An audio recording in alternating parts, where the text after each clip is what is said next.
Hello friends, family and other creatures of the sea, and welcome back to another high-level game of StarCraft 2. Today we have ByuN versus Rogue in the bottom left, ByuN in the bottom right, Rogue. As these players are fantastic in this matchup. I love watching me some ByuN games as he opens up with a command center first against a hatch firsting Rogue. So both players opting to get that economy going rather quickly. Of course, we're very familiar with Rogue opening up with pool first. I've seen him 14-14, do loads of roach all-ins. And we see ByuN say, alright, I want to get my CC as fast as I can as well before my barracks. He'll follow this up with a gas, of course, but this first barracks is not in the wall. This actually could have been dangerous if there would have been a pool before the hatchery, but because that is not the case, we aren't even going to be discussing it. Rogue right now, I wonder if he's going to first scout the command center. Yeah, it looks to be that way. So whenever you see a lack of a barracks here, something that Terrans do on this map is get 2 or 3 barracks in this location and then start building Reapers. But Rogue says, no, I don't actually want to spot that area. I first want to know for sure whether there is a command center, yes or no. And in this case, there is a command center, so he doesn't need to be worried about anything else. First Marine goes down, and he's rushing out that factory as well with that. We often see a Reaper after the command center first, just for that extra added safety. But right now, ByuN wants to basically rush out that factory as quick as he can and get these Hellions out as fast as possible as well. This is kind of cool, and I do like this, with the fast reactor on top of that. This is just going to be really quick Hellions. Blind Bunker is being produced on top of the ramp, so there are some safety measures included in this build. But this is going to be some quick tech. I wonder what the follow-up is going to be. Are we thinking Banshees? Perhaps a battle cruiser? I've seen people follow a CC first up with double starport battle cruiser. Oh wow. This is kind of wild, honestly. A tech lab on the factory is something that we rarely ever see. This could be for a fast Banshee or a quick Raven, but I'm starting to suspect that it might be for a tank. It's a Cyclone. Huh. Okay. This almost looks like a TVP or a TVT build order more than a TVZ build order. And yet we're watching this unfold in front of our eyes. ByuN is no slouch either, so it's not like he's just joking around, some clown on the ladder, trying to beat some high-level players with stupid stuff. No. This is a serious game.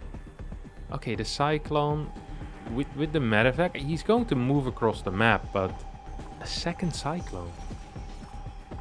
Is it going to be a double Cyclone drop? Is that what we're looking at here? What do you even follow up with from here, from this point? Do you just get bio, a third CC and bio, or what is this? Okay, all right. I'm shocked. I just don't know what this is. He's only dropping a single Marine as well for whatever reason, so this Overlord actually will get to go into the main base.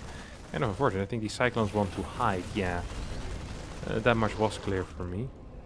The barracks and the factory do a quick swapperoo. We'll see Stim start and Hellion production now. Okay, I'm at a complete loss. This is a new build order that I'm not familiar with whatsoever. There's an armory. Is this followed up with a Hellbat all-in then? That does seem to be like the most logical follow-up. There's a lot of Marines, Hellions, and the Cyclones want to take out an Overlord and a Queen, I guess? We'll be capable of at least taking out the Overlord. Queen also is going to fall. Not a bad start, but now here's the Lynx around, and you're gonna lose both these Cyclones. No, whoa, wow, man. Cyclones deal a lot of damage here. I think Rogue also underestimating this little push, just like I was. 16 more Lynx on the way right now, and 3 more Overlords. We see full-on army production currently for the Zerg player. As he, yeah, he's shocked. And so was I. I really thought that these Cyclones needed to be picked up. I completely misjudged that fight. And Rogue had a very similar experience there. Now the Baneling Nest is already done, and if Rogue decides to build even 3 or 4 blind Banelings, that would be a huge bonus. Yes, he sees the Hellions and knows what's coming for him. He says, alright, I want some of these Banelings. Start running by with these Lynx immediately, or at least sends them out for a flank. I'm not quite sure what they're doing exactly. There's only 4 Hellbats here. So if these Banelings do get to connect with these Hellbats, oh, it's going to be such a difficult push to make work here for ByuN. First Baneling gets targeted down. Second Baneling goes down as well. But Baneling 3 and 4 hit straight in the middle. The center mass of these Hellbats. All Cyclones will fall as well. And we see a fantastic hold here out of Rogue, who now will be completely aware of the fact that ByuN will not be capable of putting on any major pressure on the Zerg player for the next, well, what's it going to be? Minute and a half. Reactor still needs to be built for the starport here. Marine production hasn't started. Third base is done, but the worker count is looking very, very poor here for the Terran player. 1-1 already on the way as well for Rogue, and a 4th base should be imminent. Oh, as he starts... A creep tumor blocking this 4th base location. That's annoying, but he will take care of it and should start. Ooh, almost built it in the wrong position there. Liberator's going to take out the Overlord. That's this guy's life's work, alright? It takes a long time for a Liberator to take out a freaking Overlord, but eventually he gets the job done. 100 minerals down the drain, and I'm afraid this is the only thing that this Liberator will get done, because there's so much creep, there's just so much vision. We have spores ready in every single base.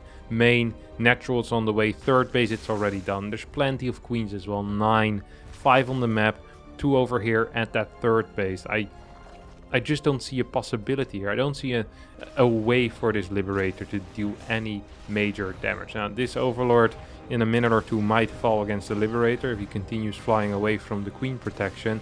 I don't even think Rogue really cares. He says, alright, here, Liberator, have another Overlord. Eat whatever you can. But, I mean, yeah, it's not going to change anything, really. 5th base is already on the way as well. 4th right now for ByuN. ByuN needs to play this safe. ByuN needs to sit back. I think until he's maxed, honestly. I don't think he can move out until he maxes out on 2-2 upgrades, and then even then he can only start moving out with pure Marine. I don't think a tank push is coming anytime soon. Like, the supplies are close, but there's just so much going on already here for Rogue. He's getting so many upgrades. Burrow, we see the, what's this one called? Grooved Spines, of course, the range upgrade. Infestation Pit, a 3rd Evo chamber as well, Overlord Speed. There's so many things being built right now for Rogue, and ByuN is just trying to produce as many units as he can. He just wants to get that supply, but despite all of that, he's down 20 supply. The creep threat is looking fabulous, magnificent, absolutely buzzin', as the Brits would say, and that's a positive word, buzzin'. So yeah, this is looking pretty good for the Zerg player. And ByuN is going to need to play a very reactive game. He needs to respond to whatever it is that Rogue throws at him. And so far, that just seems to be pure Ling Bane. There's no Lurker then on the way yet. And that is the one thing that does surprise me a little bit, that we do have that delayed Lurker then. It seems like a prime opportunity in my mind to boost out these Lurkers and get a couple of Vipers and start pulling tanks into Lurker positions, especially looking at this position behind the gold, of course. ByuN is well aware that there are a couple of Banes morphing here. Tanks are in, well, there's one tank in a decent position, as this army should be capable of kiting back towards this tank. Rogue does not want to risk it and says, no, I'm just gonna run back with my little Ling Bane force, or little, it's a relatively large Ling Bane force. First few Hydras are now being produced. I think these are the first few. Yep, not a single Hydra out on the map. Here comes the Lurker then as well. It is a little bit late. Hive is already practically done. So I think we might see Vipers before Lurkers here, and that is something that I definitely do not mind. If there's a lot of creep, you could maybe even see some aggressive Evo chambers to quickly replenish that energy. We have seen it in the past from high-level Zerg players, and we might just see it again over here. If that early and mid game is so solid for Zergs, they can kind of just skip straight in towards that late game, and I think that is what ByuN wants, and I think that's what Rogue is realizing as well. Hasn't really been able to achieve anything though with this Ling Bane squad, and it's a lot of money in Banelings here. I mean, we have 23 Banelings. I do believe he needs to trade this out, or, well, trade it out. He needs to deal some damage with this, and rather sooner than later, of course. The longer he waits, the more supply there's going to be for ByuN, and the higher the chance that this fight won't go as well. I mean, units lost right now is practically even, But if there's going to be 15 tanks waiting here, yeah, it's going to be difficult to get a somewhat efficient trade into a siege position with Lingbane Hydra. And this is the reality, of course, that the Rogue has to be working with. He's already taking the 12 o'clock and is planning on setting up that 6 o'clock as well. That means he's taking both of the neutral bases currently. And if he gets some decent mining from both of these bases, let's say half of the top base, and he mines out the entire bottom side base, that is practically game over. So he's just putting a massive timer on ByuN's head here, and this is important. Because if ByuN just gets to sit back and nothing happens, players like ByuN with a ghost tank army, they're going to be trading efficiently the entire game. I mean, good luck attacking into a position like this. Rogue is well aware of that. As he's just setting up for the late game. He says, all right, you want to take this game to the 35-minute mark? I'm ready. I have loads of time in my day. Like, I was only planning on playing StarCraft anyway. And he's just going to wait it out. He's just going to wait it out. Has perfect creep spread. Has these extra bases. Here comes a bit of an engagement. Not quite sure if he can just straight up engage into this position. That seems risky. Tank shots are dealing a lot of damage. Liberators in position as well. Without Vipers trying to break a position like this is going to be an absolute no-no. As that first fight will be a 2k resources loss swing in favor of ByuN. So ByuN's going to get a slightly better trade there. Now, this was of course just a minor fight. And ByuN wasn't completely properly set up yet. It's not like he had a maxed army of everything what he wants exactly like he wants it. There's more ghosts coming in right now. There's extra upgrades being produced as well. We have 60 banelings on the way though. Rogue, oi oi oi, wants to really force something here. I'm not quite sure if that is possible though. This is a solid sieged up position. There's a lot of tanks here in this little area. I already count 7 tanks, one of them not sieged up. There's 2 liberators as well. This orbital command, or sorry, this command center starts moving forward. We'll notice now that there's a lot of creep everywhere. 60 banelings, 67 banelings. That is, I don't think that is going to be a good trade. And whenever you're trading with banelings, what you want is you want to get a trade. And the initial trade isn't to deal any damage. The first trade is to destroy your opponent's army. And then the second wave, shortly followed after, is where you want to start taking out eco. And maybe start leveraging that first trade where your opponent doesn't have a lot of army. And then with a quick remax, you can perhaps kill your opponent or deal a lot of damage to the economy. I'm not quite sure though if that first trade is going to be good enough here. Here comes Rogue though. He's coming from pretty much a single angle as well. Ghosts are in position, no mines. The tanks are not going to be enough to deal with all of these banelings. Ghosts keep marching back, further back, further back. More tanks are over there. As these banelings get to connect, well, with almost nothing. And that's a lot of units he just lost there. Resources lost. Yeah, that was it 2k before. Then this was 4,500 in favor of ByuN. Did a lot of the siege units die? Yes, but did enough of the sieged units die? Can Rogue just max out on another army like this immediately and start leveraging what he just did into something more of a tangible lead, a base that gets taken out, maybe hitting these ghosts in the center with a couple of banelings? These are the things that need to happen in the next 30-35 seconds. That's exactly what Rogue is going for right now. He's setting up another engagement. 32 banelings are here. 3 Vipers, well, where are they? Okay, they're about to come in as well. They'll be behind the army, and here comes Rogue. And this is the engagement that we were waiting for. Tank on the high ground should be capable of helping out. A couple of good abducts here. Hydras in the back will take out the lips as well, but it feels like that there's just not enough banelings for this Terran army. A single lurker here on the top side is also going to get taken out. And for the 3rd time in a row, now this fight wasn't quite as decisive, but for the 3rd time in a row, we do have a fight that ByuN wins, albeit ever so slightly. We immediately see 130 lings in production though.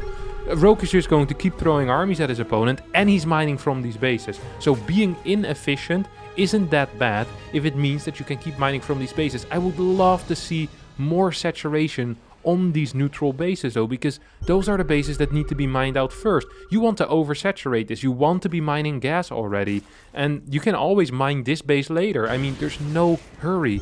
This base is never going to get denied in a million years, and if it does, you've probably lost already anyway. These middle bases, however, we see ByuN slowly but surely pushing forward towards that bottom side already. So it is absolutely vital here for Rogue that he starts mining more from these bases. Well, as I say that, we have another big engagement. If these Banelings manage to connect with the Ghost, that would also be huge. There's no planetary here. I'd love to see a planetary as a bit of an anchor for these Ghost and tanks. And this was a good fight. This was an absolutely fantastic fight. And now the position is broken. Now the position is open. We see only 5 tanks remaining, 7 Ghosts remaining. Both a lot of tanks and a lot of Ghosts end up going down there. And I think this was a completely efficient fight here for Rogue. We see ByuN with the scan, and he's starting to feel the heat a little bit now. He knows, uh-oh, bottom base is being mined, top base is being mined. How much time do I really have left? How much longer can I just kind of sit around and do nothing? Do I perhaps need to do something right now? Will I need to start moving out? There's a lot of questions here for ByuN, and I'm not quite sure if he can formulate an answer to all of these. We have 42 more Banes on the way, 18 already done. Quick math tells me that it will add up to 60 exactly. And woohoo, we do see 60 Banelings. So the quick math works out once again. There's a lot of orbitals, by the way, here. How many are we at, actually? 10 orbital commands. That's infinite scans, infinite mules. So the moment one of these bases gets taken, the income will skyrocket, and that's kind of necessary because ByuN is running out of money from his current bases. He just doesn't have enough crap. I think that Rogue is setting up for another engagement here. Perhaps he wants to wait until this base is being taken, as these changelings are trying to get an idea of what this defensive position looks like. And of course, that is the only way to scout for free. ByuN, of course, can make use of scans, but the Zerg doesn't have scans, so they have to use changelings and hope they don't get taken out quickly enough. There's one changeling here among the other marines. There's a trader among us, and ByuN hasn't quite noticed yet. This bad boy, of course, also just has a combat shield.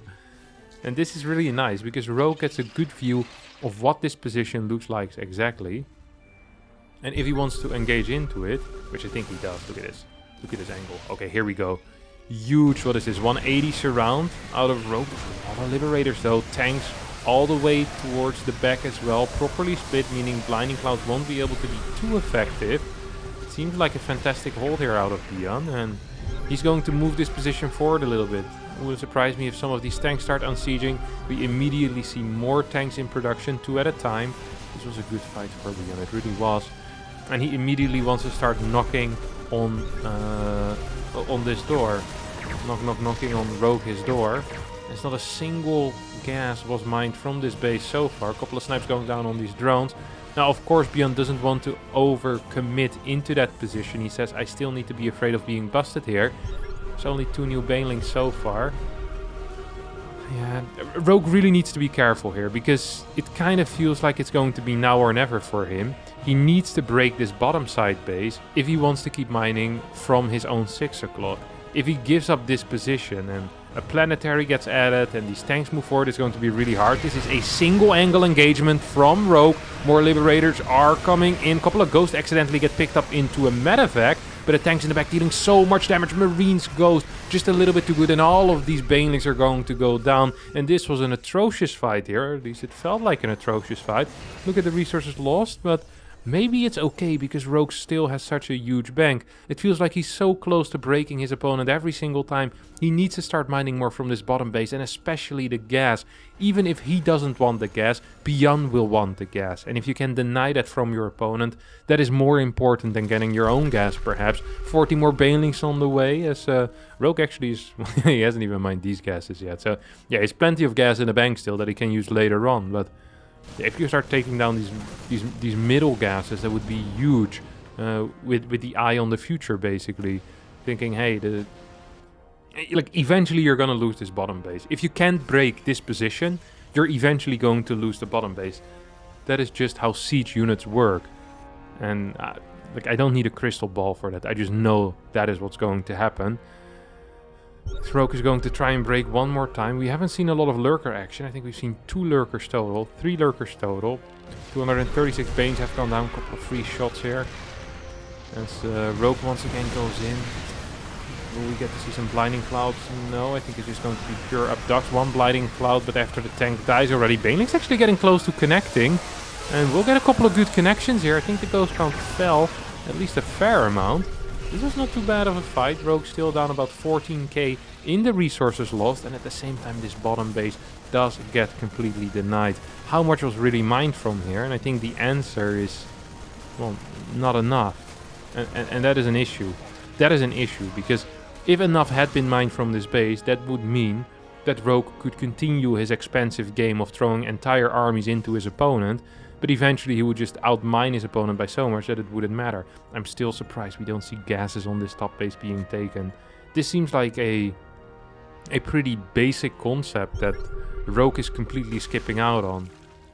And it saddens me a little bit, to be honest. Like these gases, they can be mined later, but these gases, they're absolutely on a timer here. Well, this base will get denied, and ByuN actually is really low on supply. I didn't quite realize how well Rogue had been doing in denying extra mining, because it's not just that this base is important, but this base is so important for ByuN in the current moment. ByuN's thinking so much of the future that he can't really build anything in the now. This is an issue. This really is an issue. I mean, he has a lot of assets here. He has a lot of orbital command, so the moment he sets up a base, he will be fine. He has a lot of ghosts, which are good, but they need appropriate support. Rogue has lowered his drone count as well. It's only on 67. This is a good scan. This is going to kill a couple of Hydras for free. 4 or 5 Hydras for free. That's a big deal. We're going to need 1 more scan to take out these creep tumors, kind of functioning as a launching pad into this position. Look at all these mules. It's important that they at least make a couple of trips, but I don't think they will be allowed to. This base is going to fall as once again Rogue decides to move in. Good blinding clouds, and this time, well, actually, ByuN lost way less supply than Rogue there. Rogue losing 70 supply, ByuN only losing 20. This wasn't quite what Rogue wanted, I think. He did lower the ghost count, and the tank count keeps on dwindling. But now we actually see some tanks moving forward. It is really difficult to see what's going on here exactly, and to know who is in a winning position. Are there no larvae? Ooh, Rogue ran out of larvae. That is really bad. He also doesn't have overlords anymore, as he lost a bunch of overseers in that fight. So right now he can't even max out. He wants to attack into this position again, but I don't think he can. No, I don't think you can. I don't think this is possible. There's a lot of tanks still. Well, he's going to try, but with all these liberators here, I'm not so sure if this is going to be a good fight. And, well, now I'm pretty sure this isn't going to be a good fight. This was a pretty awful fight, to be honest. Oi, Rogue. There's no workers left for ByuN, which means his army is massive, because he still has 110 supply. He wants to drop into this base. He needs to take out these debris at some point. A lot of creep is now being denied. Hello, can we get a repair on this orbital? There we go. Mules repairing. There's still... Well, I don't think this bad boy is hotkeyed. No, it is. I'd love to see a couple of extra mules drop right now. Here we go. A couple of mules will end up dropping. What is it? 6, 7, 8. So once again, Rogue is just going to continue just hitting his head straight into this wall that is called ByuN. More and more liberators setting up. 7 liberators, 8 ghosts, 7 tanks. This is a powerful army. This really is an extremely powerful army. I love the addition of Marauders as well for some cheap tanking power, because Banelings are going to explode onto this bio ghost army no matter what. And why would you want your ghost to tank the brunt of that damage if your Marauders are just a little bit cheaper? Well, a little bit cheaper. Are a lot cheaper, especially when it comes to gas. Lots of Marines being produced right now. That is not because ByuN requires additional damage output, it's because he doesn't have any gas. Once again, here comes Rogue into this position. Oh, Banelings now are gonna get some juicy connections, and this is kind of the fight that it feels like Rogue had been waiting for this entire game, but it might have come just a little bit too late. He completely destroys the tank count. There's 3 tanks left. He destroys the ghost count. But this is the first time that Rogue has no money left. His gas income is extremely meager. This bottom side base finally is mining in a big way. We even see one of the patches has already disappeared. The top side base is also being taken out, and this is an 18k difference. I mean, ByuN needs these minerals. If he wants to be competitive in this game, ByuN's going to need these minerals. I think that's just a fact. The thing is, I think Rogue also needs those minerals. Rogue is currently not outmining his opponent anymore, and that's probably due to the fact that there's freaking 15 mules running, or 12 mules running around on these single mineral patches, and they're getting empty real fast. Look at that. 3 patches about to explode because they'll be out of minerals. As more tanks are on the way, gas is high in demand, but not a lot of gas in the bank anymore here. It's about 3k left, a little bit more, 3.5. I think with these included maybe, oh, what's this? Yeah, 3.5k gas. That's it. That's all that ByuN can do for now. This bottom side base is running out of minerals. I think that Rogue eventually is just going to win this. I do feel that, don't get me wrong, like his army is pretty high quality. There's a lot of Marines being built right now, which just aren't that useful against the composition that Rogue is going for, that he's aiming for. That is that Lurker army. For the first time, we actually see that proper transition into the Lurkers with the adaptive talents, with the seismic spines. Ooh, that's on that ghost. There's not that many ghosts remaining, only 3 ghosts. There's 2 more on the way. Denying these gases and denying this base for just a little bit more is so important. And it feels like Rogue has just been throwing army after army into ByuN. And now finally he's playing it a little bit slower. He says, okay, if I can deny this base, even for just another minute and a half, and we have a fight at some point where ByuN loses anything, I mean, with 200 minerals a minute, you're not going to be able to rebuild that. And we see 2 tanks are going to go down straight away. Big stim forward here out of ByuN. Wants to actually fight into this. I don't think that is possible, though. These are Lurkers, my friend. This is not just pure baiting it. This is the worst Link flank I've seen in my life. Holy crap. These Links just walked into a freaking slaughterhouse there. And they went fast as well. They were very excited to die. Holy cow. That was sick. How many Links have we seen gone down? 1,091 Links have gone down. 336 Banes. 39 tanks. So many Marines as well. Oi, oi, oi, oi, oi. Lurkers should be moving further towards the high ground, perhaps, if they want to deny a little bit of that mineral mining. I think in the end, the abducts are just going to be too much. These lips are in good position, though. A couple of big EMPs. I'm not quite sure what they were EMPing. Looks like they were going for the queens. Wait, is ByuN actually doing this? How many Lurkers are there left? There's only 5 Lurkers left, but the medevac count is too low. This army is so darn low right now. Look at these Liberators trying to deal with these Lurkers. Oh, can we get a split? Can we get a split? Ooh, well, good EMP once again. That the Spore gets taken out. That was a very big deal. Army supply is practically even right now, and ByuN can't build anything but Marines. He only has mineral income currently. He quickly wants to take these refineries. He has two medevacs left, and that is it. There's no range on these Liberators, which is kind of odd, by the way, because 19 have gone down already. He's built a crap ton of libs. Uh-oh. This is the only mining base for Rogue as well, but yeah, I guess he just gets to keep it, right? Yeah, at least for now he'll get to keep it. If he gets to keep this, and he gets to keep his own high ground, if he can deny these gases just for a little bit more, that would be huge. There's some energy on these Vipers. ByuN, is he quick enough with an EMP? 1 ghost gets taken out, 1 tank gets taken out. These are units that can't be replaced. Another ghost gets blasted, as I think both Vipers do end up getting sniped. There's so many Lurkers here. This is a pure Marine army. This is simply not possible. Lurkers too good against Marines, my friend.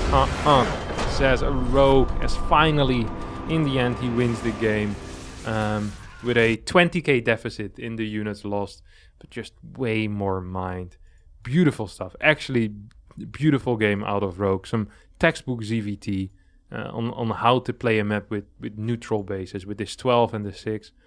Fantastic to watch. Really cool. ByuN with a poor start and tried to take it back by kind of camping and taking it to the late. And he got darn close. If this base mines like a minute and a half faster with these gases, I think he gets the hold. I think he gets the win, but Rogue, man, absolutely relentless. What a beast. Well, that's going to be it for me today. Thanks all so much for watching. I hope you did enjoy it. If you did, don't forget to hit the like button, subscribe to the channel, and I'll see all of you next time for a new video. Thank you so much, and bye bye.